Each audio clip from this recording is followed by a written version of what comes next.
வாங்க சட்டம் பேசலாம். மீண்டும் ஒரு பதிவில் உங்களை நான் சந்திப்பதில் மிக்க மகிழ்ச்சி. நான் வழக்கறிஞர் சிவசுப்பிரமணியன். இன்றைக்கி நம்ம பார்க்க போகிற தலைப்பு வில், அதாவது உயில்.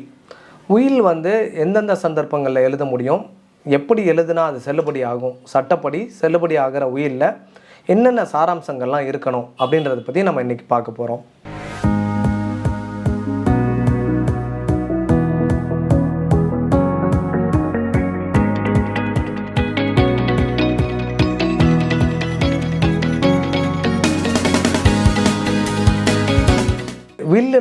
உயில்ன்றது தன்னுடைய இறப்புக்கு பிறகு தான் சேர்த்த சொத்தை, அது மூவபிளாகவும் இருக்கலாம், இம்மூவபிள், அதாவது பணமாக இருக்கலாம், பொருளாக இருக்கலாம், இல்லை சொத்துக்களாக இருக்கலாம், பில்டிங்காக இருக்கலாம், எதை வேணாலும் நம்ம வில்லில் உயிலில் என்னாருக்கு போய் சேர வேண்டியது அப்படின்றத நம்ம குறிப்பிட்டு சொல்கிறது தான் அந்த உயில்.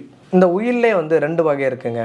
ஆங்கிலத்தில் வில்லை ரெண்டு வகை எப்படி சொல்லுவோன்னு பார்த்தீங்கன்னா, ப்ரிவிலேஜ்டு வில், இன்னொன்று அன்ப்ரிவிலேஜ்டு வில்.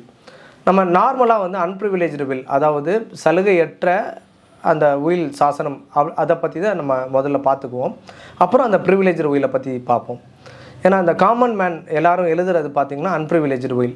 அதில் என்னென்ன சாராம்சங்கள் இருக்கணும் அப்படின்னு பார்த்தீங்கன்னா, முதல்ல எந்த தேதியில் நீங்கள் எழுதுறீங்க, இது பத்திரத்தில் எழுதணும், இதை ரிஜிஸ்டர் பண்ணணும்னு அவசியம் இல்லை. அதனால் ஒரு நார்மல் ஒயிட் ஷீட்டில் கூட எழுதலாம். எந்த தேதியில் எழுதுறீங்க அப்படின்றது போட்டு நீங்கள் நல்ல மனநிலையில் எழுதுறீங்க, யாரோட வற்புறுத்தலும் ஒரு தூண்டுதலும் இல்லாமல் எழுதுறீங்க அப்படின்ற வாசகத்தில் ஆரம்பிக்கணும். அதுக்கப்புறம் உங்களுக்கு என்ன வயதாகிறது, எதற்காக இந்த வில்லை நீங்கள் எழுதணும்னு நினைக்கிறீங்கன்றதை பற்றி நீங்கள் சொல்லணுன்னா சொல்லலாம். அடுத்தது, இந்த வில்லில் என்னென்ன சொத்துக்கள், என்னென்ன, அதாவது மூவபிள் இம்மூவபிள், நான் என்ன சொன்ன மாதிரி நகைகளும் கொடுக்கலாம், பணமும் கொடுக்கலாம், பொருள் இல்லை சொத்துக்கள் எதை வேணாலும் நீங்கள் இந்த வில்லில் மென்ஷன் பண்ணலாம். எந்த பாகம், எந்த பொருள், யாருக்கு எந்த சொத்து போகணும் அப்படின்றது தெளிவாக சொல்லணும். ஸோ உங்களுக்கு ஏதாவது ஒரு சொத்து இருந்ததுன்னா அது இன்னாருக்கு போய் சேரணுன்றதை தெளிவாக சொல்லணும். ஸோ இந்த உயிலில் ஒவ்வொரு வார்த்தையும் ஒவ்வொரு சொற்களுக்கும் முக்கியத்துவம் இருக்குங்க. ஏன்னா அந்த நபர், எழுதிய நபர் இறந்து விட்டதுக்கப்புறம் அவருடைய வார்த்தைகளுக்கு பல அர்த்தங்கள் கற்பிக்கப்படும். இப்போ அதுக்கு ஒரு உதாரணம் நான் சொல்ல கடமைப்பட்டிருக்கேன். இப்போ ரீசெண்டாக நான் ஒரு கேஸ் பார்த்தேன். அந்த கேஸில் பார்த்திங்கன்னா, ஒரு தாத்தாவுடைய சொத்தை பேரன்கள் பங்கு போடுறதுல பிரச்சனை பண்ணிக்கிட்டு இருக்காங்க. அது எப்படின்னா, தாத்தா உயில் எழுதி வச்சுருக்காரு. அந்த உயிலில் அந்த தாத்தாவுக்கு 2 பசங்க, ஒரு மகள். அவர் எப்படி எழுதி வச்சுருக்காருன்னா, என்னுடைய ஆண் சந்ததியினர் இதை பிரித்து கொள்ள வேண்டும் அப்படின்னு போட்டிருக்காரு. இதில் ஒன்று தெரிஞ்சுக்கலாம், அவர் பெண்ணுக்கோ அந்த பெண் சந்ததியினருக்கோ கொடுக்க விரும்பலை. இங்கே ஆண் சந்ததியினர் அப்படின்னு போட்டிருக்காரு இல்லையா, இங்கே தான் கன்ஃபியூஷனே வந்திருக்கு.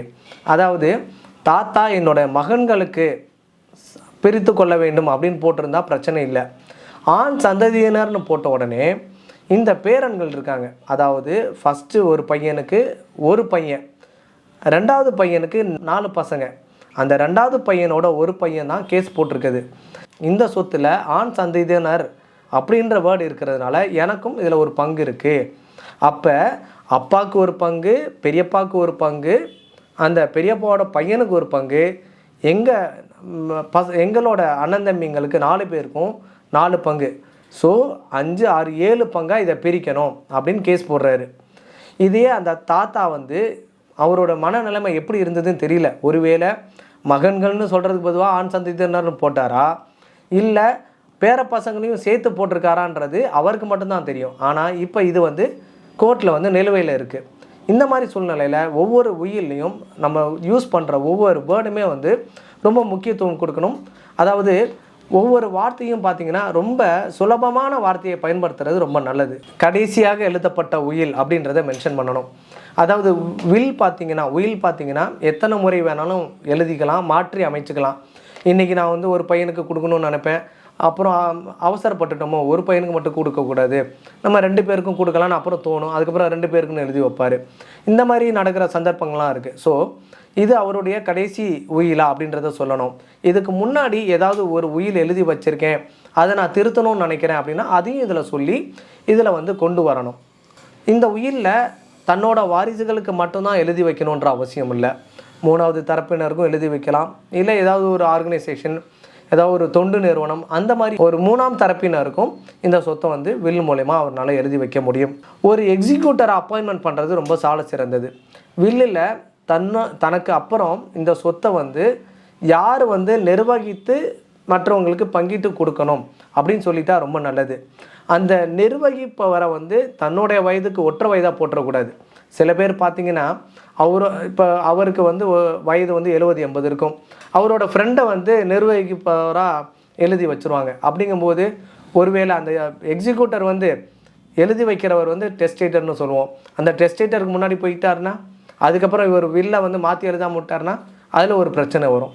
ஸோ எக்ஸிக்யூட்டர் வந்து தன்னுடைய வயதுக்கும் கீழே இருக்கிறவங்கள அப்பாயின்மெண்ட் பண்ணுறது ரொம்ப நல்லது. அடுத்தது, இந்த வில்லில் நீங்கள் எல்லா சாராம்சம் எந்த பொருள் யாருக்கு போகணுன்றதெல்லாம் சொல்லி முடித்ததுக்கப்புறம் கண்டிப்பாக உங்களோட சிக்னேச்சர் வைக்கணும். ஒருவேளை நீங்கள் வந்து கையெழுத்து போட முடியாத சூழ்நிலையில் இருக்கீங்க அப்படின்னா தம்ப் இம்ப்ரெஷன் வைக்கலாம். தம்ப் இம்ப்ரெஷன் வைக்கிறத வந்து 2 விட்னஸ் கண்டிப்பாக பார்க்கணும். சிக்னேச்சர், அதாவது சிக்னேச்சர் போட்டாலும் சரி, தம்ப் இம்ப்ரெஷன் வச்சாலும் சரி, அதை 2 விட்னஸஸ் சாட்சிகள் வந்து பார்த்தோம் அப்படின்றத நல்லா தெரிஞ்சுக்கிட்டு கையெழுத்து போடணும். ஏன்னா ஒரு சில வழக்குகளை பார்த்திங்கன்னா சாட்சிகளை வந்து டிரைவராக போடுறாங்க. சில பேர் பார்த்திங்கன்னா அவரோட வயசுக்கு மூத்தவரை போடுறாங்க. இந்த கேஸு எப்படின்னா உயிரை பொறுத்த வரைக்கும் அவர் இறந்ததுக்கு அப்புறம் தான் வந்து நாளைக்கு அவங்களுக்குள்ள ஒரு பங்கு பிரிக்கிறதுல பிரச்சனை வரும்போது கேஸாக வரும். அந்த கேஸில் வந்து இந்த எழுதி வைத்த டெஸ்டேட்டரோட வயது கம்மியாக இருக்கிறவங்க விட்னஸ் போட்டால் தான் அவங்களால வந்து கோர்ட்டில் வந்து சாட்சி சொல்ல முடியும். இவர் நல்ல மனநிலைமையில் திடகாத்திரமாக இருந்து கையெழுத்து போட்டார், இல்லை தம்ப் இம்ப்ரெஷன் வச்சார் அப்படின்னு. உள்ளே என்ன பங்கு பிரிச்சிருக்காங்கன்றதெல்லாம் விட்னஸ் தெரிஞ்சுக்கணும்னு அவசியம் இல்லை. ஆனால் இந்த சாராம்சத்தில் அவர் எழுதி கையெழுத்து போட்டதை நான் பார்த்தேன் அப்படின்னு சொல்கிறதுக்கான பொறுப்பு வந்து இந்த விட்னஸை சார்ந்தது. ஸோ விட்னஸ் வந்து இந்த உயிரில் வந்து ரொம்ப முக்கியமானவங்க. அதனால் விட்னஸை தேர்ந்தெடுக்கும் போது ரொம்ப கவனம் வேண்டும். 2 விட்னஸ் கம்பல்சரி. ஒரு சொத்தை வந்து நம்ம எழுதி வைக்கிறோம்னா கண்டிப்பாக நம்ம மேஜராக தான் இருக்கணும். அதனால இந்த வில் எழுதுகிறவங்க கண்டிப்பாக வந்து 18 வயசை கடந்தவங்களாக இருக்கணும். அதன் பிறகு ஒரு உயில் எழுதி வச்சாச்சு, அவர் வந்து காலத்துக்கு அப்புறம் அந்த உயிலை எடுக்கிறாங்க. எடுத்ததுக்கப்புறம் எல்லோரும் பார்க்குறாங்க, எல்லாருக்கும் சந்தோஷமாக திருப்தியாக இருந்ததுன்னா பங்கு பிரிக்கிறதுல பிரச்சனை இல்லை. ஆனால் ஒருவேளை அந்த ஒரு பங்கு ஒருத்தருக்கு அதிகமாக போயிடுச்சு, எனக்கு பங்கு கம்மியாக வந்துருச்சுன்னு அப்படின்னு யாராவது நினச்சாங்கன்னா அப்போ தான் உயிரில் பிரச்சனையே. ஸோ எனக்கு தெரிஞ்ச ஒரு சீனியர் இருக்கார். அவர் பார்த்திங்கன்னா வில்லுனாவே வில்லங்கம் அப்படிம்பார். அவர் கிட்டத்தட்ட 65 வயசு, ப்ராப்பர்ட்டி மேட்டர்ஸ் தான் நிறையா பார்க்குறாங்க. அவர் சொல்கிற ஒரே வார்த்தை வில் அப்படின்னா வில்லங்கம், வில் இஸ் ஈக்குவல் டு வில்லங்கம் அப்படிம்பார். அப்போ பார்த்துக்கங்க, கோர்ட்டு கேஸுன்னு போயிட்டா வில்லில் வந்து ஒரு சொல்யூஷன் கிடைக்கிறதுன்றது பல வருஷங்கள் ஆகும். அதனால் வில்லை வந்து தவிர்க்கிறது நல்லதா இல்லையான்றதை நம்ம ஒரு வீடியோலையும் பார்த்துக்கலாம். இப்போ வில்லை பற்றி நம்ம என்னன்றது தெரிஞ்சுக்குவோம். வில் இஸ் ஈக்குவல் டு வில்லங்கம்னு சொல்கிறாங்க இல்லையா, இது எதுனாலன்னு நான் சொல்கிறேன். அதாவது சென்னையில் ஒரு இடம் இருக்குது, அந்த இடத்த நீங்கள் வந்து ஒருத்தருக்கு வில்லில் வந்து எழுதி கொடுக்குறீங்க அப்படின்னா அந்த வில்லை வந்து ப்ரொபேட்டுன்றது சென்னை உயர்நீதிமன்றத்தில் கண்டிப்பாக பண்ணணும். இல்லை வெளியூரில் சொத்து இருக்குது, ஆனால் அந்த எழுதி வைக்கக்கூடிய நபர் டெஸ்டேட்டர் வந்து சென்னையில் இருந்து எழுதி வைக்கிறாருனாலும் அந்த வில்லையும் நீங்கள் சென்னை உயர்நீதிமன்றத்தில் ப்ரொபேட் செய்யணும். இது வந்து கம்பல்சரி. இப்போ மற்ற மாவட்டங்களில் எழுதி வச்சா அது வந்து ப்ரொபேட் பண்ண தேவை இல்லையா அப்படின்னா பிரச்சனை இல்லாத வரைக்கும் பிரச்சனை இல்லை. அந்த வில்லை வந்து ப்ரொபேட் பண்ணணும் அப்படின்னு அவசியம் இல்லை, எங்கள் சென்னை தவிர மற்ற மாவட்டங்களில். ஆனால் பிரச்சனைன்னு வந்துட்டால் நீதிமன்றத்தில் போய் அந்த ப்ரொபேட்டுன்னு பண்ணணும்.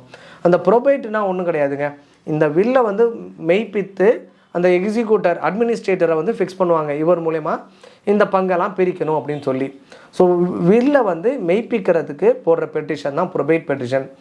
அங்கே போயிட்டு இப்போ சென்னையில் ஒரு ப்ராப்பர்ட்டி இருக்குது, அதை வந்து டெஸ்டேட்டர் வில் எழுதி வச்சுட்டாரு, அந்த பிரச்சனையே இல்லைனா கூட அந்த அந்த உயிலை வந்து மெய்ப்பிக்கிறதுக்கு ப்ரொபேட் பெட்டிஷன் போடுறோம். அங்கே வந்து எல்லாரும் ஒத்துக்கிட்டாங்கன்னா அந்த ப்ரொபேட் வந்து சீக்கிரம் முடிஞ்சிடும், அந்த பெட்டிஷன் சீக்கிரம் வந்து ஆர்டர் ஆகிடும்.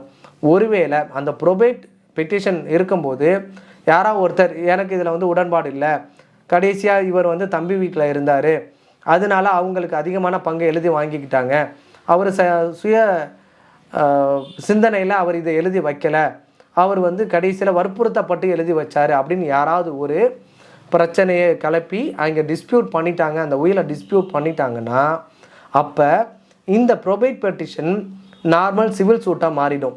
லீகலாக நாங்கள் வந்து டெஸ்டமெண்ட்ரி ஒரிஜினல் சூட்டுன்னு சொல்லுவோம். அந்த சிவில் சூட்டாக மாறிடுச்சுன்னா பல வருஷங்கள் ஆகும் அந்த கேஸ் முடிகிறதுக்கு. ஸோ ஒரு உயிலை வந்து மெய்ப்பிக்கிறதுக்கு இவ்வளோ ஒரு பெரிய ப்ரொசீஜர். இப்படிப்பட்ட வில் வந்து நம்ம எழுதணுமா அப்படின்றத ஒரு தடவைக்கு 100 தடவை யோசிச்சுக்கோங்க. இந்த வில்லை வந்து நீங்கள் வந்து கண்டிப்பாக ரிஜிஸ்டர் பண்ணணும்னு அவசியம் இல்லை. ஆனால் ரிஜிஸ்டர் பண்ணிக்கிறது இன்னும் ஒரு விதத்தில் சேஃப்டி. ஒருவேளை ரிஜிஸ்டர் பண்ணதுக்கப்புறமும் நான் வந்து வில்லை வந்து திருப்பியும் இன்னொரு உயில் எழுதலாமான்னா தாராளமாக எழுதலாம். அதையும் ரிஜிஸ்டர் பண்ண முடியும். கடைசியாக நம்ம எக்ஸிக்யூட் பண்ண வில் மட்டும்தான் செல்லுபடி ஆகும். ஒருவேளை நான் வந்து வில்லை வந்து நான் வந்து டெஸ்ட்ராய் பண்ணணும், இல்லை எனக்கு வந்து அந்த வில்லில் உடன்பாடு இல்லை அப்படின்னு நினைக்கும் பட்சத்தில் நீங்கள் அன்ரிஜிஸ்டர்ட் வில்லாக இருந்தால் கிழிச்சு போட்டாலே அந்த உயில் வந்து உயிரற்றதாக போயிடும். ஆனால் ஒருவேளை நீங்கள் ரிஜிஸ்டர் பண்ணியிருக்கீங்க அப்படின்னா அதையும் நீங்கள் போய் தாராளமாக கேன்சலேஷன் பண்ணிக்கலாம். அந்த வில் ரிஜிஸ்ட்ரேஷனுக்கும் கேன்சலேஷனுக்கும் ரொம்ப கம்மி தான், ஒரு 1000 ரூபாய்க்குள்ளே தான் வரும் அந்த பதிவு கட்டணங்கள்லாம். ஆனால் ஒருவேளை அந்த அன்ரிஜிஸ்டர்ட் வில்லாக இருக்கட்டும் ரிஜிஸ்டர்ட் வில்லாக இருக்கட்டும் கோர்ட்டு கேஸுன்னு போயிட்டால் பல ஆயிரங்கள் பல லட்சங்கள் செலவு பண்ண வேண்டியது வரும். இதையும் நீங்கள் உயில் எழுதுறதுக்கு முன்னாடி மனதில் வைத்து கொள்ளுங்கள். நம்ம ப்ரிவிலேஜ்டு வில்லுன்னு நான் முன்னாடி சொல்லியிருப்பேன். இப்போ அதை பற்றியும் பார்த்துருவோம். ப்ரிவிலேஜ்டு வில்லுன்னா நான் ஏற்கனவே சொல்லியிருந்தேன் இல்லையா, சில சிறப்பு சலுகைகள் உடைய வில் அது உயில். அதாவது அது என்ன சிறப்பு சலுகைகள்னு பார்த்தீங்கன்னா, இந்த ஆர்மி மிலிட்ரி நேவிலலாம் ஏர்ஃபோர்ஸ்லலாம் இருக்கிறவங்க திடீர்னு போருக்கு போயிடுவாங்க. அப்போ வந்து நிதானமாக உட்காந்து எழுதவோ இல்லை அவங்களுடைய கருத்தை சொல்கிறதுக்கோ வாய்ப்பு இருக்காது இல்லையா. அப்படிப்பட்டவங்க கண்டிப்பாக வந்து எழுதி கையெழுத்து போடணுன்ற கட்டாயம் கிடையாது. அவங்க வந்து கை நாட்டும் வைக்கலாம். இல்லை அவங்களுக்கு தெரிந்த ஒரு வார் ஃப்ரண்ட்டில் அவரோட நண்பர் இருப்பார் கூட, அவர் முன்னிலையில் அவரே எழுதி கூட இவர் கை நாட்டு வைக்கலாம். அப்படி அவங்களுக்கு ஒரு சிறப்பு சலுகை இருக்குது. நம்மளோட ஆர்மி பேசஸ்லாம் பார்த்திங்கன்னா ஈவன் வந்து 18 வயசுக்கு முன்னாடி கூட சில பேரை செலக்ட் பண்ணுவாங்க. அந்த மாதிரி உள்ளவங்க வார் ஃப்ரண்ட்டில் போய் நிற்கிறாங்க, அவங்க வந்து எழுதி வைக்க முடியுமானா இந்த மாதிரி சூழ்நிலையில் 18 வயது கடக்காமல் இருக்கும் மைனர்கள் கூட இந்த மாதிரி சமயத்தில் அவங்களுக்கு சலுகையை பயன்படுத்தி வில் எழுத முடியும்.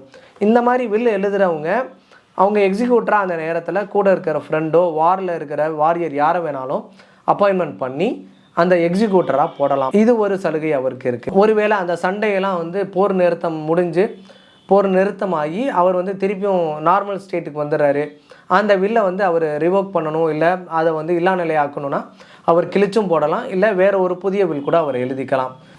ஸோ இதுதான் இந்த ப்ரிவிலேஜ்டு வில் அண்ட் அன்ப்ரிவிலேஜ்டு வில்க்குள்ள டிஃப்ரென்சஸ்.